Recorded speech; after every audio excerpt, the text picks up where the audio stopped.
자, 오늘 말씀은 누가복음 2장 41절로 52절까지 말씀입니다. 함께 읽습니다. 그의 부모가 해마다 6월절이 되면 예루살렘으로 가더니 예수께서 12살 되었을 때에 그들이 이 절기의 관례를 따라 올라갔다가 그 날들을 마치고 돌아갈 때에 아이 예수는 예루살렘에 머무셨더라.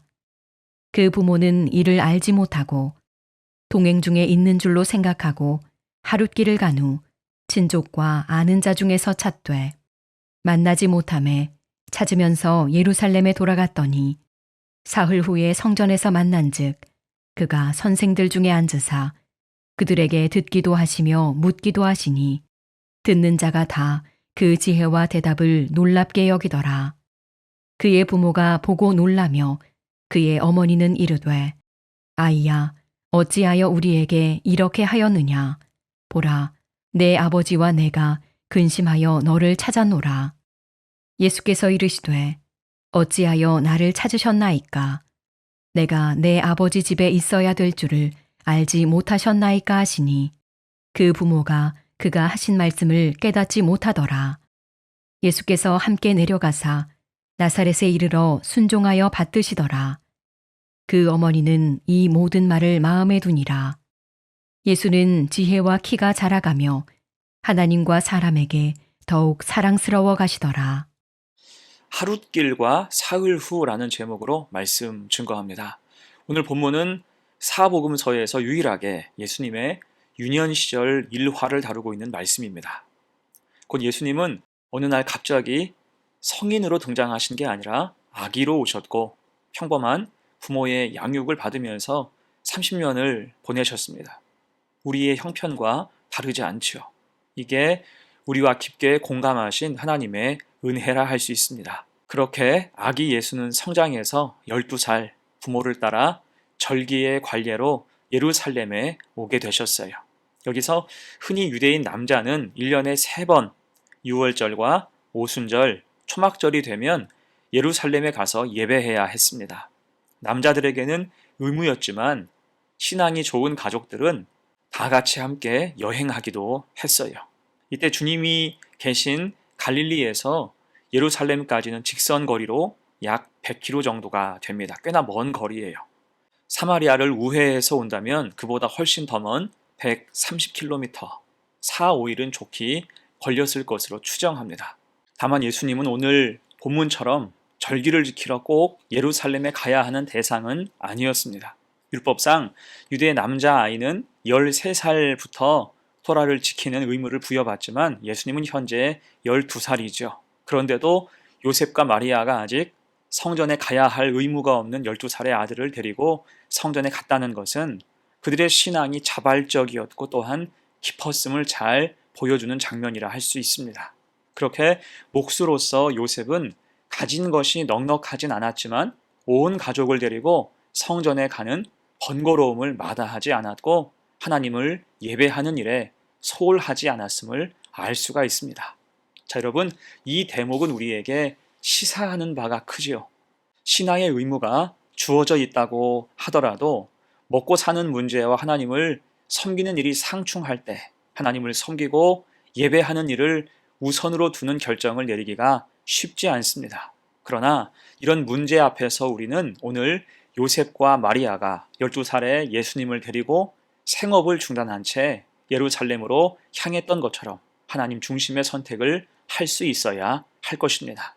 말로는 신앙생활이 중요하고 하나님 중심의 삶을 살아야 한다고 하면서도 정작 중요한 때에 신앙적인 결정들을 쉽게 포기해 버린다면 결국 그런 결정들을 보고 자라는 자녀들에게 내주는 믿음의 끈은 그만큼 얇아질 수밖에 없는 것입니다.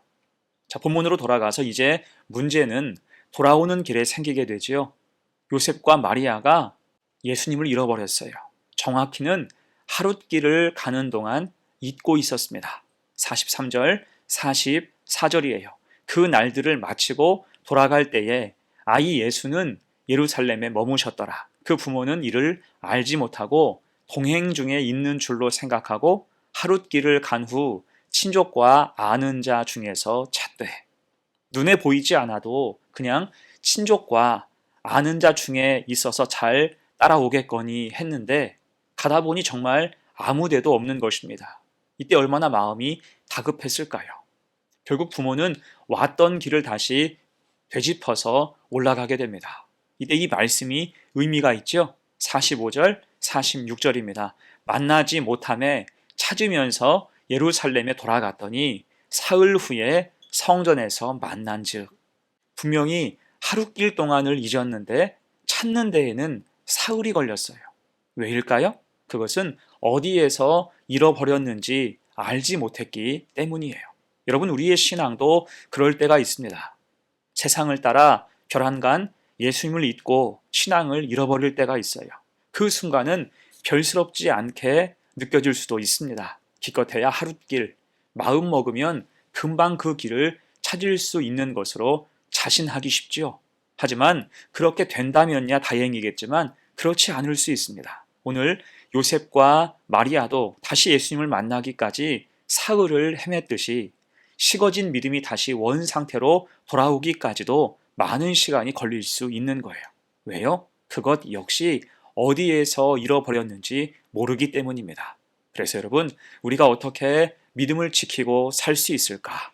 간단히 두 가지로 생각을 해봅니다. 첫 번째, 주님을 향해서 시간을 내야 돼요.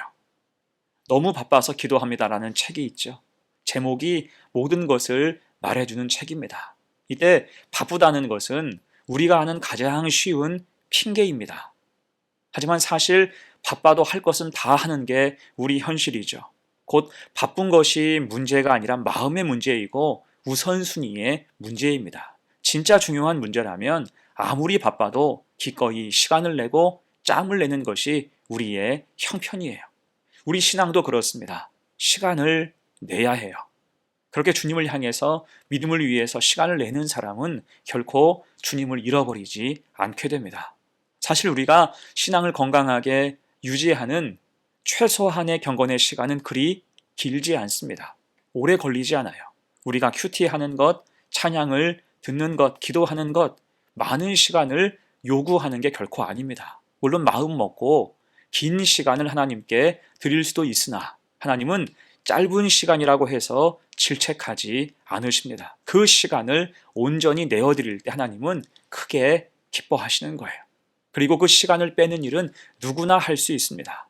사실 우리가 하루 중에 멍하게 지내는 때 혹은 생각 없이 스마트폰이나 TV를 볼 때가 얼마나 많습니까? 그것을 잠깐 멈추고 짬을 낸다면 우린 결코 믿음을 잃고 다시 믿음을 찾기에 헤매는 비생산적인 일을 반복하지 않게 될 것입니다. 대신 하루하루의 품격이 새로워지겠죠.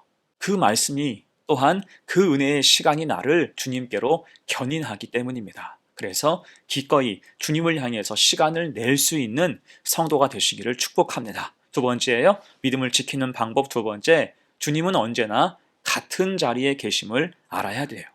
이제 예수님의 부모가 걱정하면서 예루살렘으로 돌아갔을 때 결국 예수님을 찾은 곳이 어디입니까? 성전이었죠. 예수님은 성전에서 선생들과 함께 앉아서 토론하고 계셨습니다. 이에 부모는 아들을 발견하고 나무라지요. 잃어버린 자식을 찾으면서 겪었던 불안감과 초조한 마음을 드러내는 자연스러운 반응이었습니다. 자, 이때 예수님의 대답이 무엇입니까? 49절이에요. 예수께서 이르시되 어찌하여 나를 찾으셨나이까? 내가 내 아버지 집에 있어야 될 줄을 알지 못하셨나이까? 여러분, 이것을 철없는 아들의 변명으로 생각하지 말고 인간의 모습으로 이 땅에 오신 하나님, 예수 그리스도의 말씀으로 생각을 해보십시오. 곧 이것은 성자 예수님 자신이 앞으로 해야 할 일이 무엇인지 정확히 알고 계신다는 암시와도 같습니다.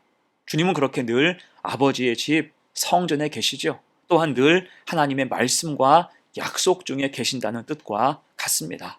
여러분, 그래서 우리가 힘들고 답답하고 어려울 때 누구를 찾고 어디를 가야 될까요?